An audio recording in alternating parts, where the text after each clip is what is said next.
நடிகை சௌகார் ஜானகி அவங்க இறந்து போனதுக்கு பிறகு, அவங்க வீட்டுக்கு அவங்கள தேடி ஒரு சில மூட்டைகள் வந்திருக்குது. அத பிரிச்சு பார்த்து ஒட்டுமொத்த ஃபேமிலியுமே கண்ணீர்ல மூழ்கியிருக்காங்க. அதோட விவரத்த தான் இந்த வீடியோல பார்க்க போறோம்.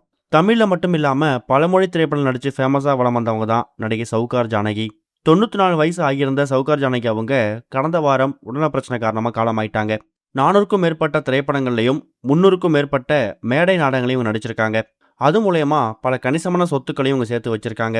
அந்த சொத்துக்கள் வழியா இவங்களுக்கு சென்னையில ஒரு வீடும், அது இல்லாம பெங்களூர்ல ஒரு வீடும் இருந்திருக்கு. இவங்க இறந்து போனது சென்னை வீட்ல. ஆனா, அதுக்கு கொஞ்சம் வருஷங்களுக்கு முன்னாடி அவங்க பெங்களூர் வீட்ல கொஞ்ச நாட்கள் வசிச்சிருக்காங்க. சென்னைய விட அவங்களுக்கு பெங்களூர் வீட்ல தான் நட்பு வட்டாரம் ரொம்பவே அதிகம். தான் படங்கள்ல நடிக்கிறத நிப்பாட்டிட்டு, தன்னோட கடைசி காலகட்டத்தில அவங்க ஓய்வு எடுக்கணும் அப்படின்னு முடிவு பண்ணது பெங்களூர் வீட்ல தான். அப்படியே அவங்க கொஞ்ச நாட்கள் அங்க இருந்திருக்காங்க. அதுக்கப்புறம் உடல்நிலை ரொம்ப மோசமானதால தான் சிகிச்சைக்காக அவங்க சென்னைக்கு வந்திருக்காங்க.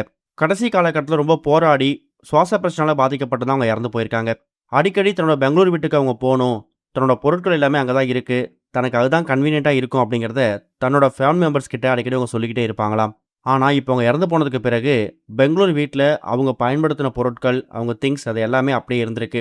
அது எல்லாத்தையுமே அவங்க ஆசைப்பட்ட மாதிரியே அவங்க பயன்படுத்தின சென்னை வீட்டுக்குள்ள அறையில கொண்டு வந்து வச்சிடணும். அது எல்லாமே அம்மா ஞாபகமா, பாட்டி ஞாபகமா அவங்க ரூம்ல பத்திரமா இருக்கட்டும் அப்படிங்கிற முடிவுக்கு தான் அவங்க ஃபேமிலி மெம்பர்ஸ் இப்போ ஒரு முடிவுக்கு வந்திருக்காங்க. அதுக்கேத்த மாதிரி பெங்களூர் வீட்ல அவங்க பயன்படுத்தின பொருட்கள், அவங்களோட உடைமைகள் இது எல்லாத்தையுமே பேக் பண்ணி ஒரு மூட்டைய எடுத்துட்டு வந்து, அத சென்னையில இருக்கக்கூடிய அவங்க வீட்ல, அவங்க ரூம்ல பத்திரப்படுத்தி வைக்கிறதுக்கு குடும்பத்த சேர்ந்தவங்க ஒரு முடிவு எடுத்திருக்காங்க. இதுக்கப்புறம் பெங்களூர் வீட்ல யார் இருக்க போறாங்க, யார் அத பராமரிக்க போறாங்க அப்படிங்கிறத தாண்டி, இனிமே பாட்டியோட, அம்மாவோட பொருட்கள் எல்லாமே சென்னை வீட்ல இருக்கிறது தான் பெஸ்ட்டு. எல்லா பொருட்களையும் மொத்தமா ஆர்கனைஸ் பண்ணி, மூட்டைய எடுத்துட்டு வந்து இந்த வீட்ல வச்சுட்டோம்னா, அவங்க பொருட்கள பொக்கிஷமா பாதுகாக்கிறதுக்கு நமக்கும் வசதியா இருக்கும் அப்படிங்கிறதுக்காக தான் இந்த முடிவு எடுக்கப்பட்டிருக்குதாம்.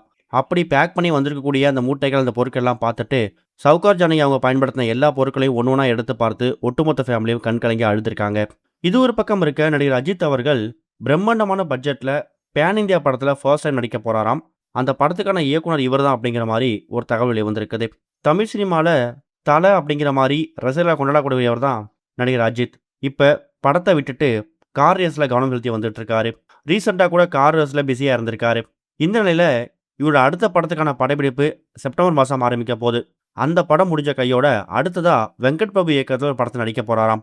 சொல்லப் போனா இந்த திரைப்படம் ஒரு பேன் இந்தியா படம் அப்படிங்கிற மாதிரியும், அந்த படம் பேன் இந்தியா படமா வருதோ இல்லையோ, அந்த படம் வெங்கட் பிரபு படத்தை முடிச்சதுக்கு பிறகு பிரம்மாண்ட இயக்குனர் ராஜமௌலியோட உதவியாளர் ஒருத்தவர் சென்னையில வந்து கதை சொல்லியிருக்கிறதாவும், அந்த கதை பிடிச்சு போனதுக்கு பிறகு அஜித் அவர்கள் அந்த படத்தில் நடிக்கிறதுக்கு ஓகே சொல்லியிருக்கிறதாவும், இந்த படம் தமிழ், தெலுங்கு, ஹிந்தி, கன்னடம், மலையாளம்னு சொல்லி எல்லா மொழிகளிலும் பேன் இந்தியா படமா ரிலீஸ் ஆகும் அப்படிங்கிற மாதிரியும் அறிவிச்சிருக்காங்களாம்.